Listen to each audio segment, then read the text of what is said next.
Welcome to Cowlitz County's 2026 Candidate Workshop. My name is McKenna and I will be presenting your training today. This workshop is designed to help you understand where to get information about what offices are up for election, how to file online to get your name on the ballot, how to be included in the local voters pamphlet, and other resources and requirements you should be aware of. I'll start by telling you a little bit about our office and who we are. The Elections Office is overseen by the County Auditor, Carolyn Fundingsland. Haley Johnson is our Elections Manager. Becky Fabian is the Elections Supervisor. Rachel Facer-Stone is the Lead Elections Deputy. And Katie Specht and I are the Elections Deputies. Please feel free to contact us with any questions. We are here to help. We want you to be informed, use our staff, the candidate guide, and our website as resources.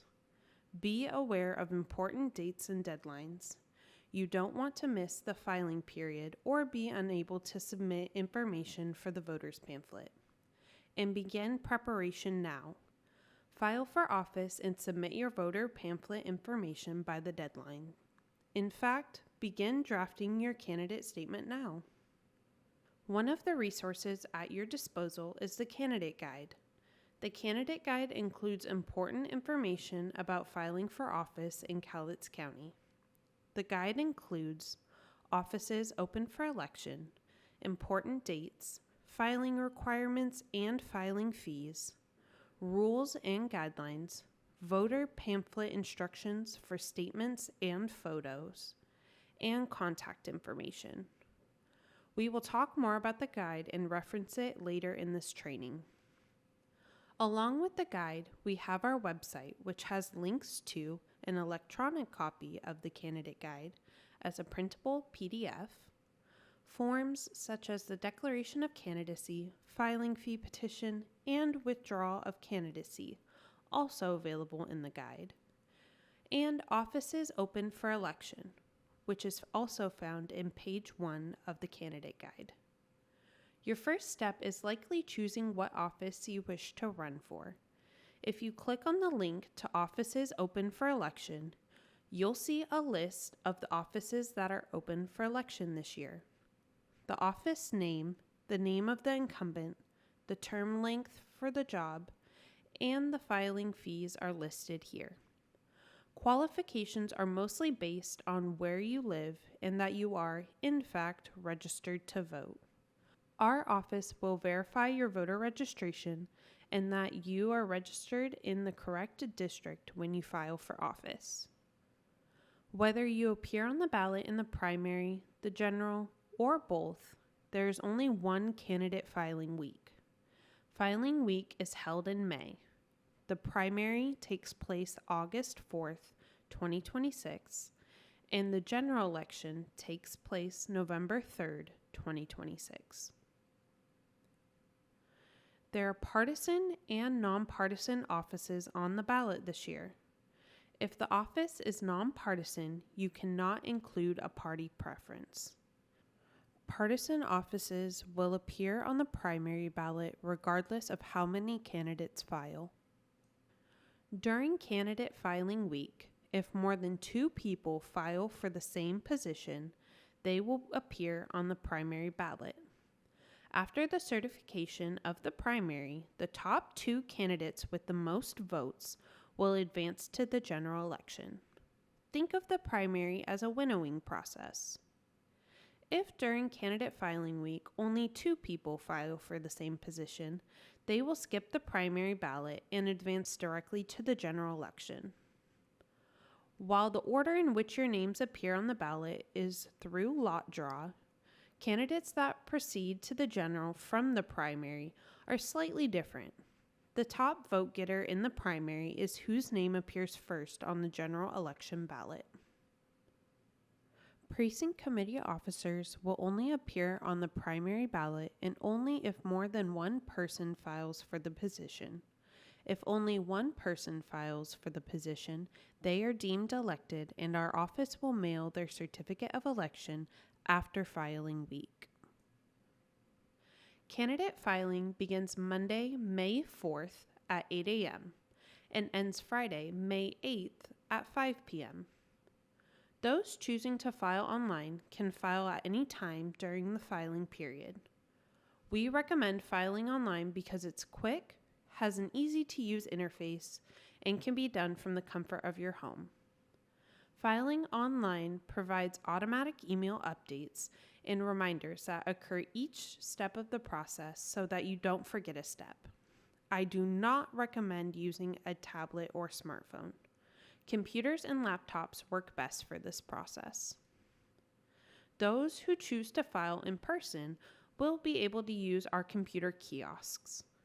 After filing, you'll be presented with an option to have your photo taken for the candidate guide by one of our staff members.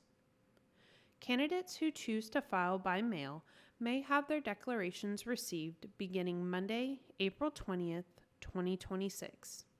But those declarations won't be processed until filing week begins. Those traveling out of town may like this option best.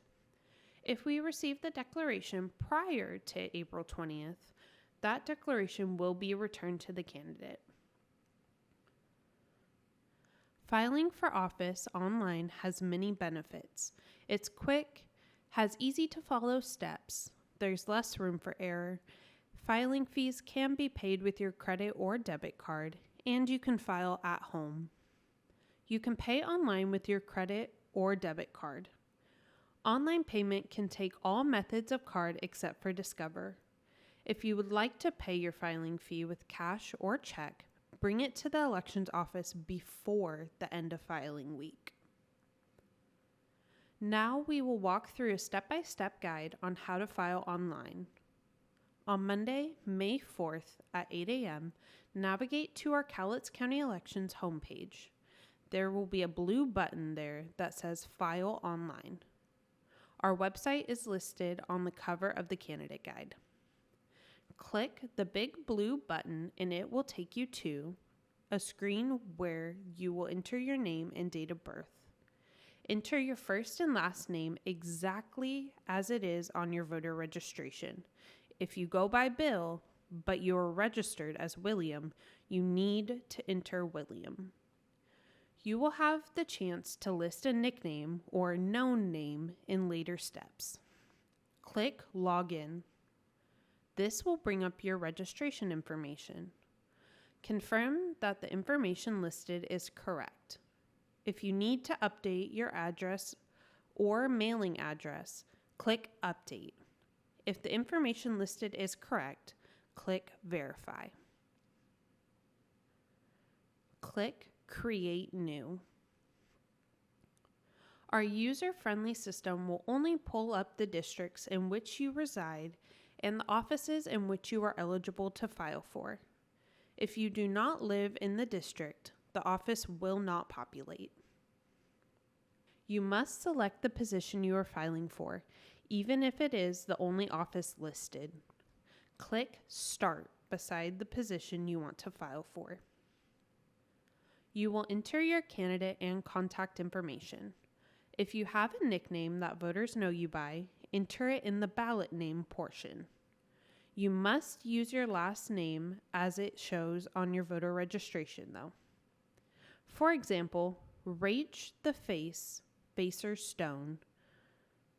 Rachel may be known to the voters as Rach the Face. She would enter her name as it appears on her voter registration on the contact information section and can enter her ballot name as Rach the Face, Facer Stone. The contact information on the left is how Cowlitz County Elections will contact you. The campaign contact information and campaign mailing address portions on the right are how the voters will contact you. Keep this in mind when using your personal email and phone number in the campaign contact information portion. This will be listed in the online voters guide as well as the printed LVP. Please include some form of contact for voters to reach you. They may have questions about your campaign. Click Use Address on File if you want to use the address from your voter registration for your campaign mailing. Some candidates choose to use a separate mailing, like a post office box, for their campaigning. You have up to 18 characters to state your party preference. Preference does not mean you are endorsed by the party. Checkmark the box if you want to state no party preference. Confirm that the information listed is correct. Double check your spelling. Filing fees are listed at the bottom of the candidate declaration. Some positions will have a filing fee and some will not. Those with filing fees need to be sure to pay the filing fee either when you file or before the close of filing week on May 8th. Filing fees are non-refundable even if you file for the wrong office. Make sure everything is correct. When you are certain, click Continue.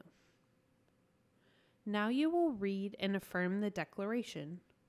Click Cancel if there is something you need to edit or update. Click I affirm the oath and I wish to file if you are ready to file for candidacy. Positions with a filing fee are redirected to the payment page. Now you may choose a payment method. You can pay immediately with your credit or debit card, or deliver your fee as cash or check to the Cowlitz County Elections Office before the end of filing week. The system accepts all card types except Discover. Again, if you choose to pay later, make sure that the payment is received by the Elections Office before the close of filing week on May 8th at 5 p.m. Again, filing fees are non-refundable, even if you decide to withdraw your declaration of candidacy. Be sure to verify that you selected the correct office. If your position does not require a filing fee, you will automatically skip this screen and be taken to your candidate summary page. If you choose to pay later, this will appear on the page. Congratulations! You have officially filed for candidacy. This is your filing confirmation page. Print this page for your records and keep an eye out for a confirmation email. Click Log Out to end the session or click Candidate Portal to go back to your personalized candidate portal. Clicking Candidate Portal redirects you to this page. Notice that under Filing Status, it says Submitted. This means election staff have not yet approved the filing. Because you have already filed for a position, there's a blue text where the filing button would be. Only those filing for the position of PCO or counties with charter review commissioners will have the option to file for another position. If you choose to file for PCO, make sure to select the correct party when filing. You can return to this page at any time by logging into the candidate portal using your first name, last name, and date of birth.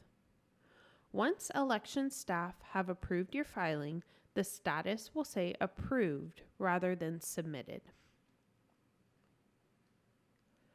You will receive a confirmation email once your filing has been successfully submitted, as well as another email once your declaration of candidacy has been approved by election staff. Filings are approved by an actual person, so if you file outside of regular office hours, you will not receive your approval email until the following business day. After your declaration has been approved, you will receive an email each time another candidate files against you. You will also receive an email prompting you to submit your candidate photo and statement. That email has a special link that allows you to submit your candidate photo and statement online as well. The final ballot order of candidates in your race will be determined by lot draw after candidate filing ends on Friday, May 8th, 2026 at 5 p.m. The lot draw is open to the public. You are welcome to attend. Results of the lot draw are posted online after the close of candidate filing as well. Let's briefly touch on filing fee petitions. Candidates who lack sufficient assets or income to pay the filing fee may instead submit a filing fee petition. Page 3 of the candidate guide has in-depth rules and information about filing fee petitions that you can follow along with. Candidates who choose to submit a filing fee petition must submit a paper declaration. They cannot file online. All signatures must accompany the paper declaration at the time of filing. No new signatures may be submitted later. Petitions must include a total number of valid signatures equal to the dollar amount of the filing fee. You cannot submit some signatures and cover the rest in dollars. Our office recommends collecting more signatures than you need, at least 25% more. Some may not be valid, and it's a one-time submission. You cannot go back for more signatures in the event that you do not have the required amount of valid signatures. If you submit your petition at 4 p.m. on the final day of filing, and our office doesn't finish signature verification until 5:30 p.m., you run the risk of being unable to run for office if you have an insufficient number of signatures. You wouldn't be able to file once more because the deadline will have passed. Page 19 has an example of a filing fee petition page. They are also printable from our candidate resources page or from the Secretary of State's website. On page 6 of the guide, you will find information regarding the Public Disclosure Commission. In general, the office you are running for and the amount of money collected determines your reporting requirements. Any questions related to the PDC requirements should be directed to the PDC. Make yourself familiar with the PDC website. It provides online forms and answers to your frequently asked questions. If you call the PDC, a live person answers the phone, not a machine. We have actually tested this. Let's talk voters' guides. Chapter 6 details the rules for submitting information for both. Both the online voters' guide and the printed local voters pamphlets are used as tools for the voters in our community to learn more about the candidates on their ballot. They are published each election. It is an incredibly helpful resource, and it doesn't look good to voters if your section is blank. That's why deadlines are so important. If you miss the deadline for submitting your photo or statement, the phrase "no statement submitted" and "no photo submitted" will appear in both guides beside your name. PCOs do not participate in the local voters pamphlet. The local voters pamphlet is a printed version of the online voters guide. One is mailed to each household participating in each election. Candidate statement and photo submission rules and deadlines are the same for the primary and the general election. Even if you do not appear on the primary ballot and instead advance straight to the general election ballot, there is only one deadline, May 19th. Send us those photos and statements on time. Photos and statements do not need to be submitted when you file, although you may if you would like to. Regardless, the deadline for all candidate photos and statements is May 19th by 5 p.m.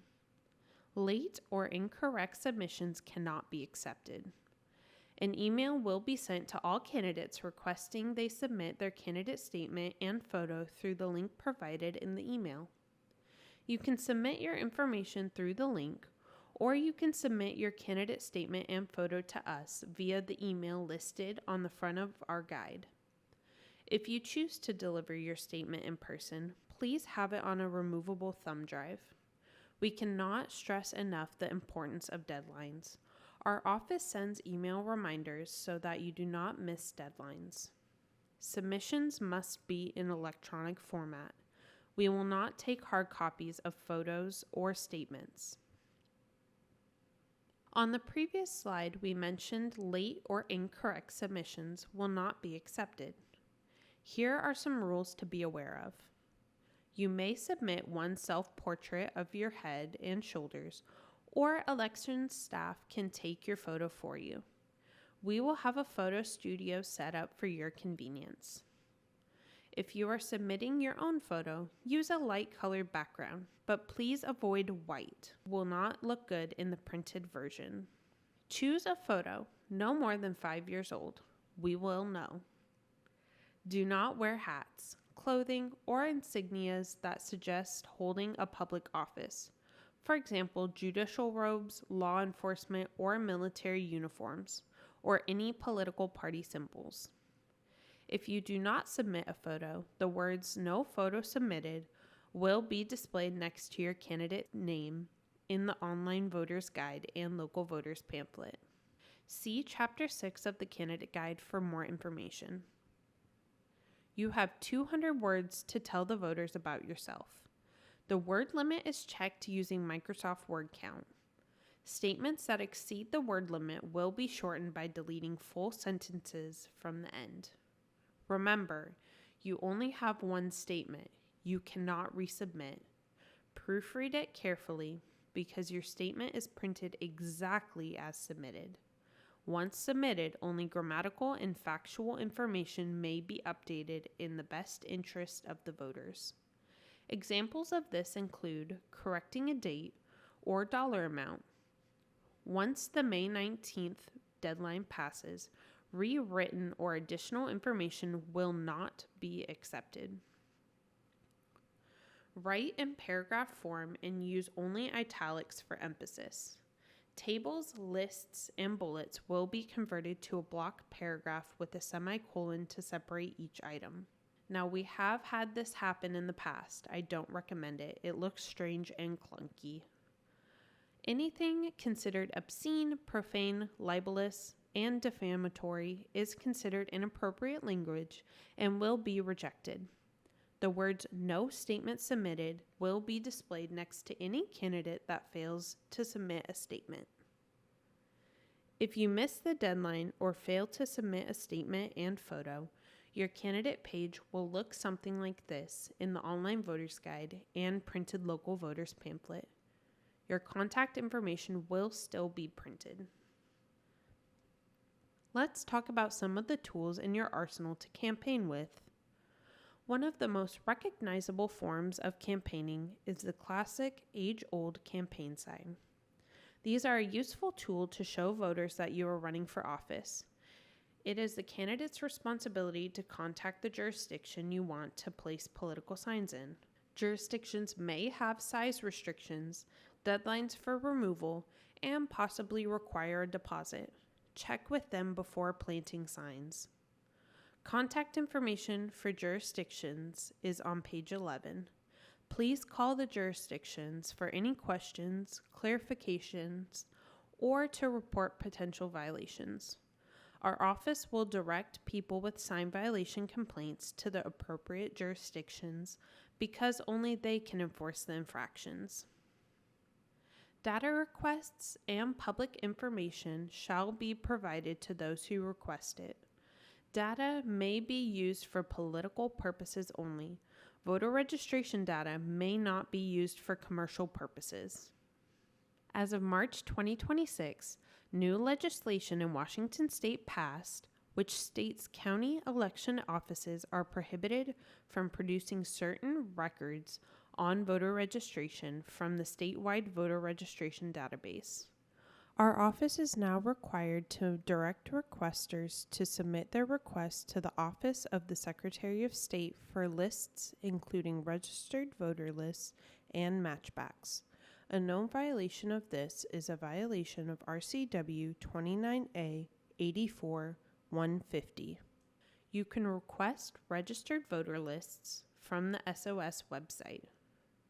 A voter data list may include name, residential address, mailing address, precinct name, number, and split, voter ID, date of registration, birth year, gender, and last election voted. Matchbacks include a list of all voters in a current election that have returned a ballot. The file may contain the same information as a voter data request, but will also include ballot issue date, ballot return date, ballot status, and ballot status reason. You may start requesting matchback reports 14 days before Election Day. At 8 p.m. on election night, we tabulate the votes and get the first unofficial results. If you are in the office at 8 p.m., you get a copy of results fresh off the printer. Those same unofficial results are posted to our website and Facebook page shortly after 8 p.m. on election night. Even if you're not in the office, it's quick and easy to get results. We post the updated unofficial results periodically until certification. Each time we post the unofficial results, there will be a date listed for the next update so that you don't miss it. Unofficial cumulative results are posted until the evening before canvass. The County Canvassing Board is an impartial 3-member team made up of the county auditor, the prosecuting attorney, and the chair of Board of County Commissioners. While election staff may challenge ballots, members of the Canvassing Board are tasked with reviewing all challenged ballots and making the final determination. Only they can reject ballots. Official results are certified after the Canvassing Board meeting. For the primary, canvass is August 18th, 2026, and the general, it's November 24th, 2026. Once general election results are certified, our office will issue and mail the oaths of office and certificates of election to the election winners. Most newly elected or re-elected local officials take office on January 1st, following the general election. However, there are some officials that take office either earlier or later than January 1st. For example, Court of Appeals, Superior Court, and District Court judges begin the second Monday in January, but school board members take office at the first official board meeting following the election's certification. Thank you for attending, and I hope you found this presentation helpful. Please contact Cowlitz County Elections with any questions. We are more than happy to help. Have a great day.